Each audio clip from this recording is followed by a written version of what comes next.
C'est avec une profonde amertume. It is with great bitterness that we announce to the Chadian people this Tuesday, April 20th, the death of the Marshal of Chad, Idriss Déby Itno, following his injuries from the front against the terrorists' horde coming from Libya.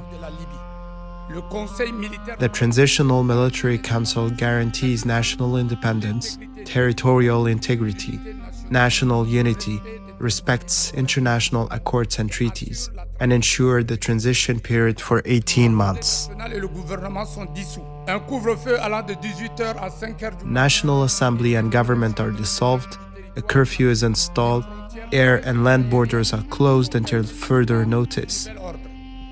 A transitional government will be implemented, and new republican institutions will be implemented at the end of the transitional period after a free, democratic and transparent election. Libre, démocratique et transparente. These words were spoken by Army spokesman General Azem Bermandoua Aguna, surrounded by senior officers from the Chadian military. Standing on his right was Lieutenant General Mahamat Idriss Déby, the son of the now former Chadian president and the new interim leader of the nation. The death of his father, Idriss Déby, the president of Chad for 3 decades, has left a power vacuum in a region that is already rife with instability, fueling more uncertainty, violence, geopolitical posturing, and criminal opportunity in the Sahel. Chad is a major hub for trafficking activities, including drugs, people, gold, and vehicles. The porous borders at the extremities contain mercenary groups and bandits, many situated around the vast artisanal gold mines in the north. The death of Déby will reshape the illicit economies, not only in Chad, but the entire region. This is Africa and the Global Illicit Economy from the Global Initiative Against Transnational Organized Crime. I'm Lindy Mtongana. This is the Death of Déby.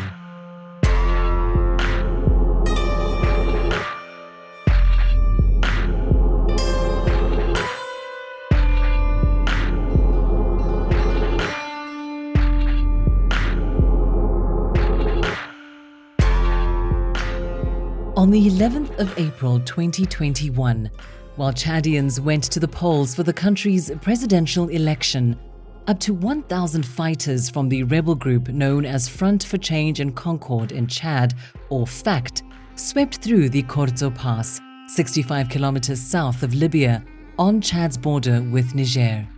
Within days, the rebels had moved swiftly through northern Chad. By the 19th of April, provisional results showed that Idriss Déby, the Chadian president, had won a 6th term in office, taking 79.3% of the vote, although the opposition did boycott the election in protest against his continued rule. In the capital, N'Djamena, excited supporters waited to welcome the re-elected president, who was due to give his victory speech. But the news filtered out from the party that he had instead gone to visit Chadian soldiers fighting on the front lines in Kanem, just 300 kilometers from the capital. This is the region from where most of the FACT fighters hail.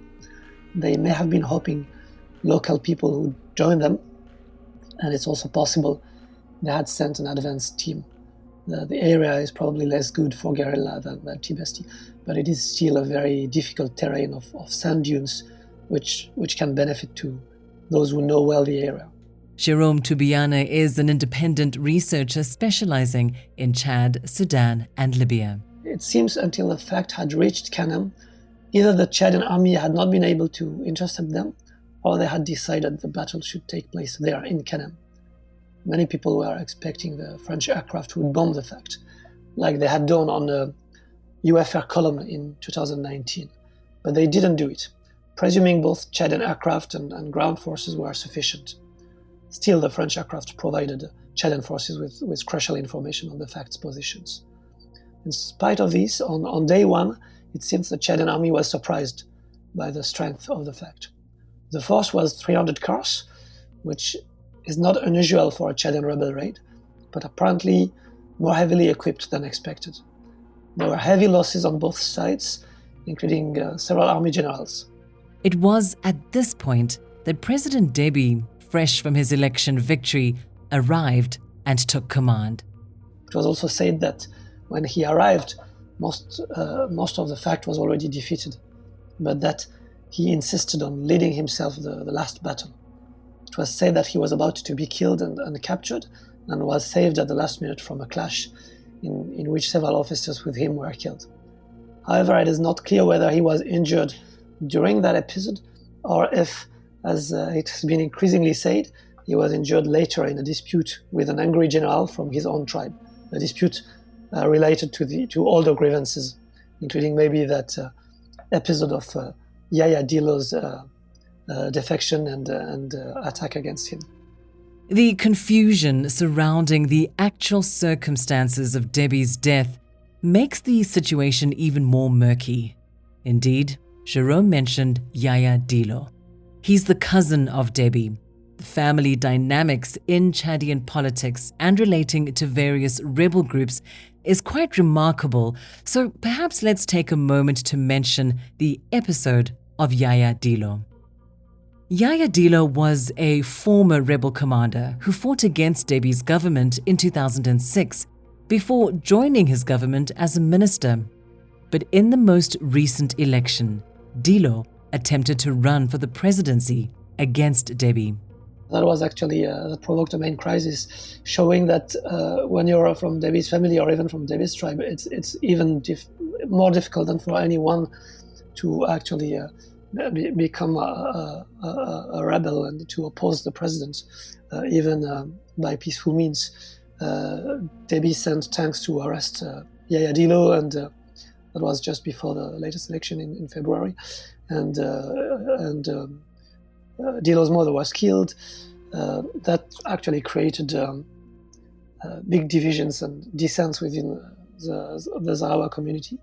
And it may, I think, have actually contributed maybe even more than the fact attack to Déby's death. After the battle, both sides had suffered significant casualties, but it appeared to be a loss for fact as they announced a strategic retreat.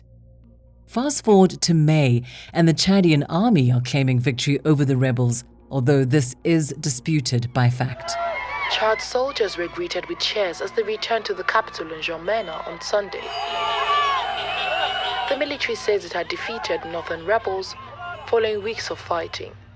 It was in those clashes that President Idriss Déby was killed, after which a military council assumed power. On Sunday, the military displayed prisoners and vehicles from the Front for Change and Concord in Chad for the media. Abaka Abdul Karim Dawood is the Chadian Army's Chief of General Staff. We brought back war prisoners and their gear. We cleaned up all the areas where they infiltrated, and I can guarantee that the whole territory is secured. We ask the people to return to their normal occupations and enjoy regained peace. Our country is secured, thanks to God. However, this is not the first time that the transitional military authorities have declared victory, only for fighting to then continue. The rebel group, which crossed the border with Libya in April, says it was not aware of an end to fighting. A spokesman said they would comment when there was reliable and credible information.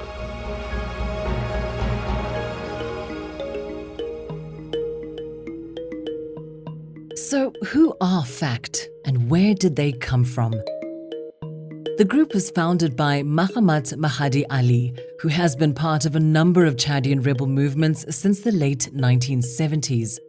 Mohammed Mahdi, well, I met him actually quite lately, and I was very interested in discovering someone who was actually quite a long history as a junior rebel leader in the Chadian rebellion, because he's a bit younger, slightly younger than the paramount older figures. He joined the rebellion when he was very young. He told me he was only 14, so jokingly, I told him that you were then a child soldier, and he agreed. Mahdi went on to live in exile in France, where he became a member of the French Socialist Party before returning to Chad to join the Union of Forces for Democracy and Development, the UFDD, led by former Déby ally Mahamat Nouri. In 2008, the UFDD and other rebel groups almost toppled Déby from power, even attacking the capital in N'Djamena before a forced withdrawal. In 2015, Nouri, in exile in France, sent Mahdi to Libya to take control of the UFDD fighters. Division among the UFDD led to a split. FACT, under Mahdi, was one of those groups who had the aim of overthrowing Déby and establishing democracy in Chad. Now, an aspect of these rebel groups is that they often operate as mercenary forces, and to the north is Libya, a country that in 2016 was in the midst of a second civil war. Yeah, a lot of these groups do indeed operate as mercenaries. In fact, had been for the vast majority of its existence based in Libya to begin with. Emad Badi is a senior analyst at the Global Initiative Against Transnational Organized Crime. In Libya, they operated for years as kind of guns for hire. They offered their services to the highest bidder in terms of parties to the conflict, so their alignment was somewhat fluid, and they benefited from equipment supplied by the conflict parties and the ability to kind of also benefit from war spoils or conflict spoils and engagement in criminal economic activities like trafficking, smuggling, and gold mining. But in terms of alignment with conflict parties, for the better part of its existence, most of its fighters have been aligned with Khalifa Haftar's Libyan Arab Armed Forces in Libya. So they benefited substantially from weaponry that was supplied to Haftar and even capacity building by some of the other mercenaries, notably the Russian ones that became part and parcel of Haftar's Libyan Arab Armed Forces post-2019 in terms of conflict engagement, let's say. Field Marshal Khalifa Haftar has been part of the political scene in Libya since 1969, when he was one of the officers led by Colonel Gaddafi, which seized power from King Idriss. He was put in charge of the Libya-Chad conflict during the 1980s, where he was captured by the Chadians. He was abandoned by Gaddafi, leading to a 2-decade-long mission to topple the Libyan dictator, finally seeing this achieved in 2011 as one of the rebel commanders. As Libya became engulfed in civil war, Haftar led the eastern-based forces under Operation Dignity.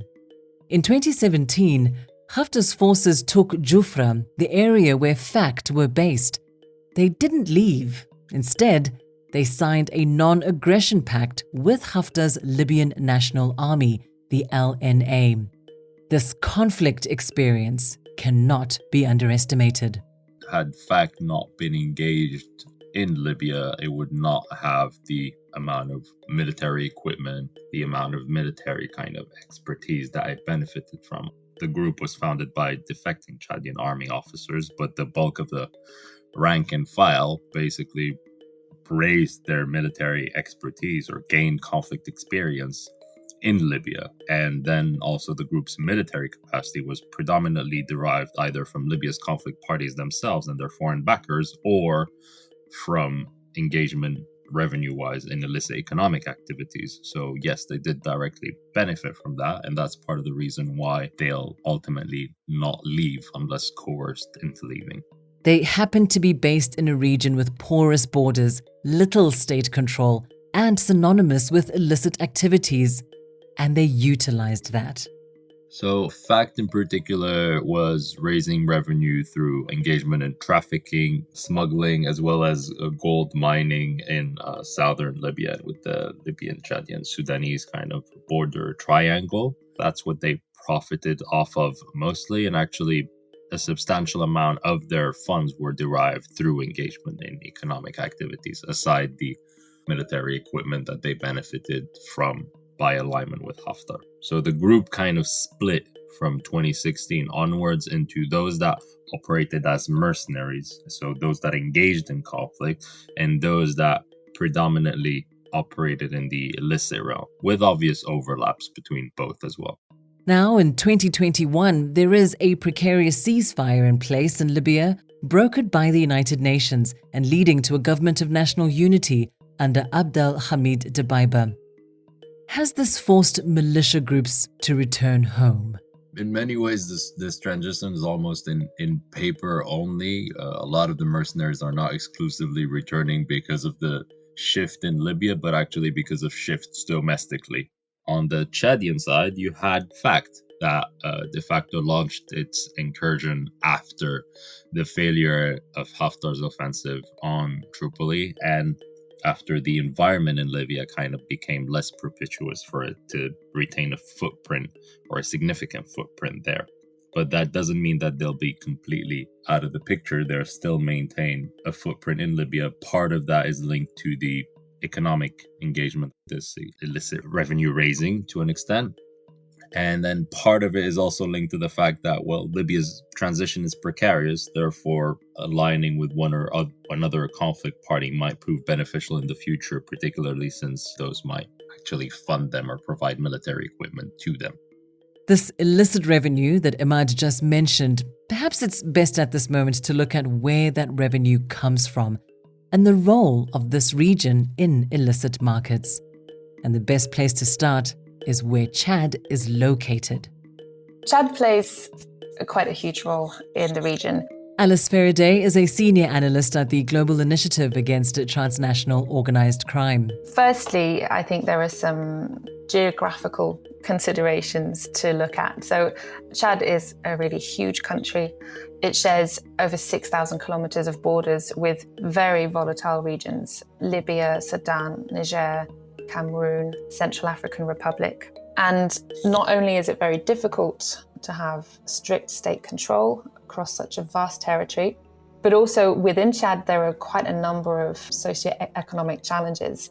So a large part of the Chadian population relies on illicit economies. So across the country, the context means that organized crime and activities of varying degrees of illicitness, let's say, are really thriving. So it's a very important sort of hub for activities across the region. And secondly, there is one area that concentrates really the most of these activities, and that's certainly the most worrisome for Chad, and that's the north of the country. So the Tibesti region in particular, in the extreme far north, close to the Libyan border, is very much beyond the reach of state control and state services, and it suffered several waves of conflict and instability over the last few decades.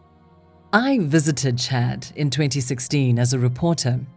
We had flown in from Senegal to explore water management at a refugee camp in the deserts of eastern Chad.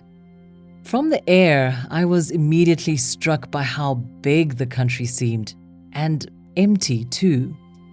It doesn't take much to recognize how remarkably underdeveloped Chad is. There are few buildings or structures, and I've yet to visit a capital city in Africa with as minimal a tarred road network as N'Djamena. Even on the ground, the further you move away from the capital, the desert seems to stretch on for an eternity. I remember feeling surrounded by a never-ending nothingness. And when a region sees years of conflict, arms trafficking is always a prominent illicit market. In addition to this, the GI has been monitoring and researching the human smuggling and trafficking routes that cross this region, not to mention the significant labor exploitation in the goldfields north of Chad. It's these trafficking routes and criminal hubs that mercenary forces have utilized to fund their operations. We have many cases of rebel commanders who leverage the vehicles and weapons that they've gained through mercenary work and use them to participate in or prey upon some of the illicit economies. This is Alex Bish, a senior analyst at the Global Initiative Against Transnational Organized Crime. So, for instance, hashish or cocaine trafficking on Sahelian routes. They've both been involved in it or have tried to attempt to hijack, capture some of the cargo transiting. And they can make the equivalent of millions of dollars just from one successful raid. So it's been a very attractive revenue stream. Then there's, of course, the illicit gold mining economy in the north of the country, which rebel groups have been quite heavily involved in. Goldfields and the illicit mining economy have been at the heart of the development of the criminal economies in the Chad, Niger, Libya triangle. In the Global Initiative's 2019 report, After the Storm, Organized Crime Across the Sahel-Sahara, research showed that goldfields play a key role in attracting and facilitating the development of criminal operations, as mining activity gives rise to logistical hubs in highly remote areas, sitting on or close to well-established trafficking routes, and act as centers for the illicit trade of goods and smuggling of people. Control of these lucrative illicit markets can create serious income, and it was for this reason that Idriss Déby tried to curb the illicit market and capture the Chadian goldfields in the north.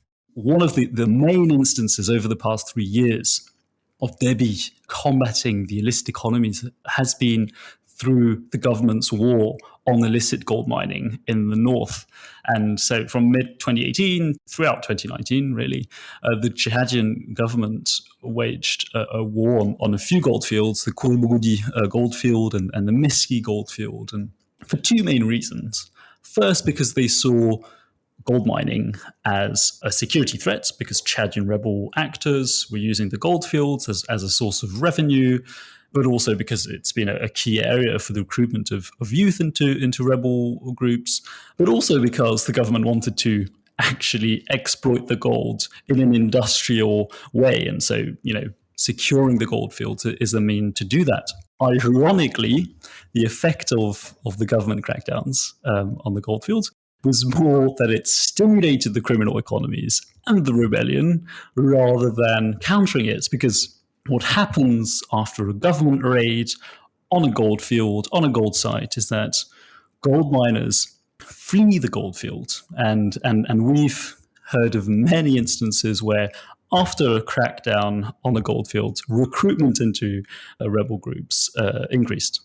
Because now they've got one income stream that is left, and there are rebel groups active in the region, and this was an opportunity for them to join them. But we shouldn't forget that Déby's play for the goldfields wasn't out of some yearning to strike a blow against organized crime. There is significant evidence to show that senior members of the military and intelligence have played a direct role in illicit activities. There certainly has been some reported cases of corruption. I mean, corruption is very high in Chad overall, but I like to work with some facts. And most recently, there was a high profile case in July 2020 when 10 high-level security officers, including a general, there was another high-ranking intelligence official, and some other military members, were sentenced to 10 years of prison for their involvement in a drug trafficking ring. So helping to convey tramadol from I think it was Douala in Cameroon and Cotonou in Benin, all the way to Libya via Chad. So that's a very clear case of the military being actively involved in some of these illicit economies. So if there are state and non-state actors already playing a role in either facilitating or enabling illicit activities, after the death of Déby and the vacuum of power left behind, is a rise in criminal activities expected in the region? Here's Alice Faraday again.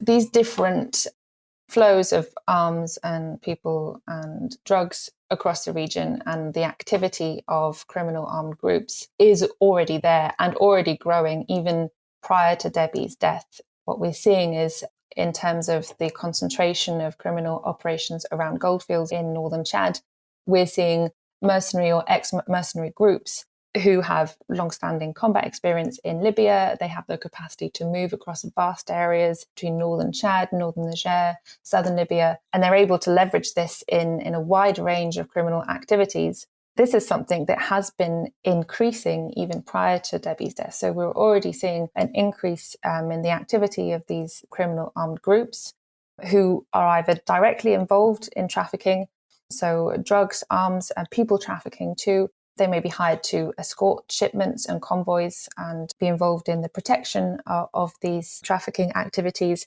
And of course, they also profit from the hijacking of these convoys too, which is a highly lucrative activity. And actually, we've seen an increase of the activity of these Chadian bandit groups in northern Niger over the last year or so, who've been targeting in particular migrant smugglers, whereas they, I think, used to mainly target drug convoys, but now there is a huge post to migrant smuggling too. So I think these are all activities that have benefited from the lack of state control in northern Chad and southern Libya. And should there be a security vacuum and should there be further destabilization in the region, and I think all of these activities would really profit from that situation. To die in battle as a head of state in the 21st century is very, very rare. Idriss Déby was no stranger to fighting. Son of a herder, he joined the military and trained in France. His return saw the beginning of his meteoric rise to power, culminating in the coup of 1990, when he became president in his late 30s. With the support of France and other Western powers, Déby ruled his militarized state with an iron fist for 3 decades. Despite Chad being rich in natural resources, the kleptocratic nature of the Déby state meant that much of those profits were siphoned off. One institution that did benefit and thrive under Déby was the military, highly respected, well-trained, well-equipped, and well-funded. But this came at a price. The everyday Chadian was left to fend for themselves. During my reporting trip to Chad in 2016, we stayed at a UNHCR compound in Amjaras, Déby's hometown. Every morning, we drove for an hour to a refugee camp through the relentless desert heat, the endless views of nothing but sand, and the faint smell of another dead carcass lingering in the air. The refugee camp itself was caught in its own battle against the Sahara, fighting to keep over 20,000 people alive amid a severe scarcity of natural resources. Every evening, when we returned to Amjaras, I was struck by the absurd grandeur of President Idriss Déby. His home in Amjaras was so magnificent, so inappropriately palatial that it almost didn't feel real. The road leading to it was lined with pillars stretching at least 2 meters high in what to me appeared a clumsy imitation of the columns of ancient Rome. The contradictions were alarming.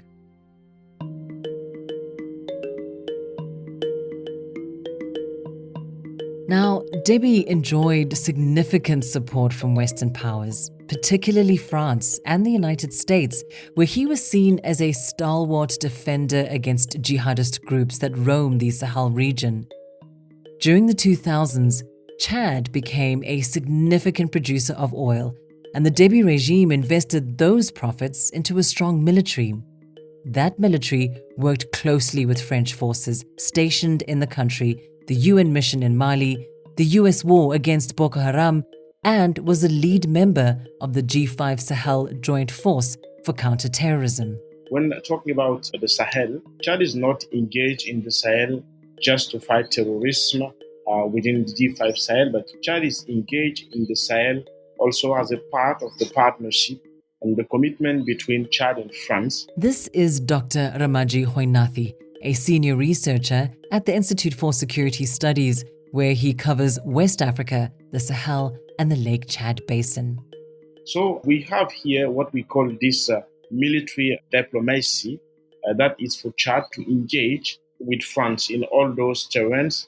And the reason is not just fighting terrorism, but within this commitment and this engagement between the two states, France have always been supporting President Déby in keeping his seat as president of Chad. And so the actual regime, seen as it's a young one, needs the same support that Déby used to get from France to keep the seat as president. So the Military Transitional Council would strictly commit to all the engagements that President Déby used to have with France in combating terrorism. So I think that in the Sahel, Chadians' position won't really change as far as they need France here to help keep the position and have the diplomatic support of France. They will keep the agenda that Déby used to have in the Sahel with France. Indeed, the view was that the Déby regime was a stabilizing force in the region. France stepped in to protect it against a large convoy of Union de Force de la Résistance rebels. The French presence in its former colony is significant. They maintain a permanent base in the capital N'Djamena, from where they launch counterterrorism operations in the Sahel. Such is the importance France placed on the Déby tenure that President Macron attended his funeral in person. Idriss, you were an exemplary leader and a courageous warrior, but you also knew the value of diplomacy and cooperation between men and peoples. You put these convictions at the service of the entire continent when you were called on by your peers. But Déby, a shrewd politician, was not always the easiest ally. Here's Jerome Toubiana again. Déby was not always a great friend of France, to be honest. He was sometimes difficult to deal with and reasserting his own positions. He didn't want his policy to be dictated by France. He rather wanted him to dictate France which policy to follow in Chad, of course, but also in the wider region. Déby was clearly a very good analyst of regional dynamics. And to some extent, he managed to impose his views on France, with one exception certainly on which he remained very bitter. It was Sarkozy's operation, or NATO operation, initiated by Sarkozy against Gaddafi in 2011. Déby was an ally of Gaddafi, and he probably quite rightly thought Libya after Gaddafi would be a dangerous place, including destabilizing Chad, and somehow he was right. Now, if we look at the situation in neighboring Mali, where there has been a second military coup in 9 months. Mali's interim president and prime minister resigned on Wednesday, 2 days after they were detained by the military. That's according to an aide to Colonel Assimi Goïta. He's the country's interim vice president and leader of an August coup d'etat. His soldiers arrested President Barton Dow and Prime Minister Mokhtar Ouane on Monday evening. Their resignations on Wednesday came during a visit by a delegation from the Economic Community of West African States. ECOWAS mediated after the August coup and is now trying to resolve the military's latest political intervention. Mali's neighbours and international powers have condemned the military's move. They fear increased insecurity in a country that jihadist groups have used as a launchpad for attacks across the region. Nations such as France have condemned those involved, and yet the tone towards the Transitional Military Council is very different. Here's Remaji Hoinathi again. We have the impression that here, the cooperation between Chad and France is too much on military affairs, and the cooperation between Chad and France is not really about Chadians, considering the populations and the inhabitants. It's not, the cooperation is more about supporting a regime, supporting a group of people that will keep the power here, but at the same time being ready to follow France on its agendas out of the country. And so we have to nuance when we say cooperation between Chad and France. It's, to my opinion, this cooperation is resulting more in a support to a regime with the strong man that Déby used to be, and actually to the new man trying to strengthen himself and his position with the benediction of France. This should be clearly stated. Déby has played a part in every regional conflict, from Sudan to Libya and the Central African Republic, not to mention the constant threats from rebel groups within Chad itself, often led by members of his own extended family. Now, after his sudden death, as with the illicit economy, the vacuum left behind will create significant and long-lasting changes in the region. Chad shares a 900-kilometer border with Sudan, Most importantly, along this border is the Darfur region, in which, since 2003, a conflict has raged, causing hundreds of thousands of deaths and millions to flee their homes. For many years, Déby had strained relations with his former counterpart in Sudan, Omar al-Bashir, who was overthrown by the military in 2019 after 30 years of leading the country. The Transitional Military Council that replaced Bashir had much better relations with Déby. So how will the current military-dominated transitional government in Khartoum react to this sudden change at the top of the Chadian state? I think that Sudan might be a danger for Chad, as much as Chad could also, with the destabilization, be a danger for Sudan. So actually the two countries are keeping a very close eye on what's happening on the borders, so to keep things stable. Because a country like Chad, most of the rebellions has to take the road from the Sudanese boundary to Jamena.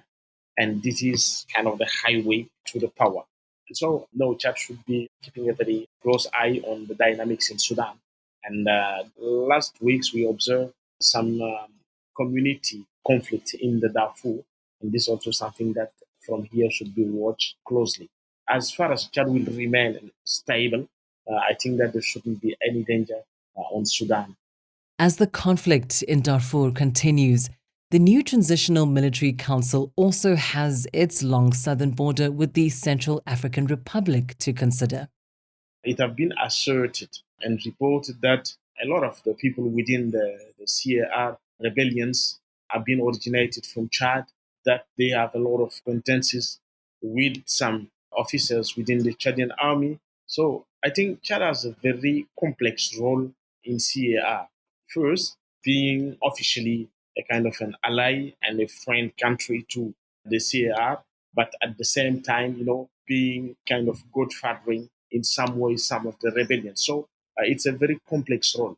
And what makes this more complex is that when the last conflict started in CAR, the people that have been targeted by the anti-Baraka within the capital city in Bangui, a lot of them, although they have citizens of CAR, a lot of them have Chadian origins. This complex role the Chadian military plays in the Central African Republic was displayed on the 30th of May 2021 when, at a border post between the CAR and Chad, 6 Chadian soldiers and 3 Russians on a military mission to assist the Central African Republic were killed.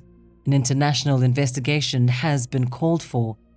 This shows that at the moment, Chad, under the new Transitional Military Council, hasn't felt the need to turn inward to retain and consolidate its hold over the country. Emad Badi. At the moment, the transition, there seems to be a doubling down on the Military Transition Council, despite the fact that, socially speaking, communally speaking, its legitimacy is somewhat contested. This emboldens kind of also rebel groups. It creates social cleavages that they can either exploit or just tap into to actually have a communal legitimacy. Whether that is used constructively to kind of usher in a more stable transition or violently to overthrow the Military Transition Council will depend a lot on how foreign states deal with Chad. So I think the position of states that have influence in the region, such as France, for example, will be key here. And I don't think it's very wise to double down on the MTC when clearly it's not what most of the communities want, basically. But if Chad does start to become embroiled in internal issues, will it take a step back from the leading military role it's played in the counterterrorism group, the G5 Sahel, of which Déby was the current president? Then, of course, there is Mali, which we heard earlier on is currently going through its own internal crisis with a military coup on May 25th.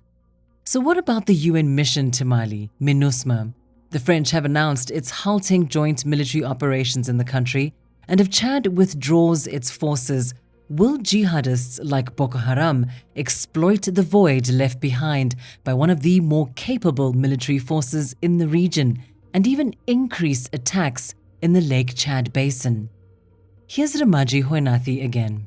The Chadian army and actually the transitional military council will remain very strong on the military agenda because it's in the name, of the necessity to keep the country stable, to keep the region stable, that these military corps have been possible and supported by France and accepted by the African Union and other regional institutions. So for them to keep being reliable, they have to keep very strong the agenda on keeping the country stable and keeping Chad on the international agenda against terror. The importance of the Lake Chad Basin to the stability of this new government was shown when the new leader, Mahamat Idriss Déby, travelled to neighbouring Niger, one of the G5 Sahel group members, where over 1,000 Chadian troops are stationed in the fight against extremists that plague the region. Trouble, it seems, is surrounding Chad, but perhaps the most significant risk is closer to home. Here's Jerome Tubiana. The first worry within the international community, and especially France, was still based on that short-sighted view that Chad is mostly a provider of troops and good troops for fighting elsewhere. It's not paying much attention to the situation within Chad itself, with that lack of democratic rule, but also of good governance and development. Ethnic tensions have been increasing all across Chad in latest decades. So unfortunately, I think that the rethinking on that should be, if the only really capable force in the Sahel is the Chadian army, there will be problems. There should be very quickly an alternative strategy. And it was not anyway sustainable. That army is not that big. It's already overstretched. Its own appetite to fight outside Chad, while there are so many problems in Chad, is also quite limited. Soldiers are not necessarily happy to somehow play a mercenary role in conflicts that don't really concern them. The Transitional Military Council, led by Mahamat Idriss Déby, has a significant task on its hands. The decades of underdevelopment of the economy and state infrastructure, ethnic tensions, multiple rebel groups, extremist groups, protests against the new Transitional Military Council, an overstretched army, and wider geopolitical players vying for influence. Alongside this, a population with a reliance on illicit markets to survive. Here's Alex Bish again. So the stability of this new government will really affect illicit economies in the country. But the capacity of the new government to counter the efforts by the rebels to take a hold, in particular, of the north of the country. There's a real fear that rebels may manage to displace their base from southern Libya to northern Chad. Having said that, it's also important to remind that it depends on the illicit market, but illicit markets tend to thrive in both times of instability and times of stability. So in both cases, given the high levels of corruption, we're likely to see a continuation in many of the illicit economies that are already present in Chad. The threat from fact appears to have subsided for now, but we've outlined the challenges facing Mahamat Idriss Déby and the new military council he leads, including northern Chad and the illicit markets that thrive there. Alice Faraday. I think the CMT and the transitional government will be very cautious in terms of how it deals with northern Chad. Because there's the issue of criminal activity, and obviously there's trafficking, there's these very organized criminal groups, but then the illicit activities also include, let's say, softer forms of activities that are not legal, but that are really at the heart of livelihoods for communities in northern Chad. So in particular, that would be gold mining, which has been officially banned several times but never really enforced in the Tibesti region, and migrant smuggling. So these activities are really important for local communities. So in particular, the Teda Tebu community in northern Chad, but that also has communities in northern Niger and southern Libya. And these are communities that I think the CMT will seek to appease rather than antagonize. So if there is a crackdown, I think they will be very cautious in terms of how they go about it. It may be that they choose to to turn a blind eye or to continue to turn a blind eye to gold mining and migrant smuggling, and possibly try in some way to crack down on the sort of, let's say, heavier forms of transnational organized crime, such as drug trafficking and arms trafficking. But I think that's going to be very difficult because these gold fields really serve as hubs for polycriminal groups.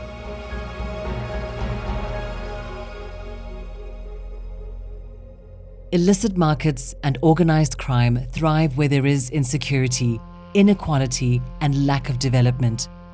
In Chad, illicit markets and activities have been firmly entrenched for decades, this despite President Idriss Déby's iron-fisted rule and renowned army. In the aftermath of his death, it appears little will change. Unless a new government prioritizes development and good governance, particularly in marginalized regions, Chad is likely to stray even further down a precarious path, with serious implications for the broader region.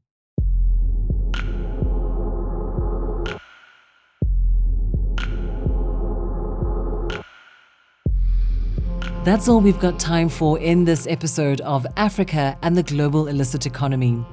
A special thank you to Ramaji Hoinathi, Alice Faraday, Alex Bish, Emad Badi, and Jerome Tubiana.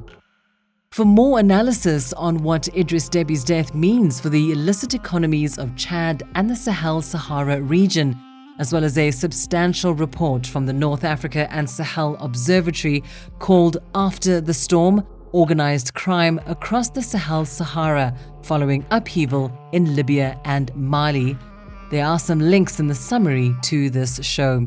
You can also check out our social media channels for the latest analysis on transnational organized crime from around the world. Just search for the Global Initiative and you'll find us. Finally, for more reports, policy briefs, and videos, head over to our website, www.globalinitiative.net. You can also find more podcasts there or wherever you listen.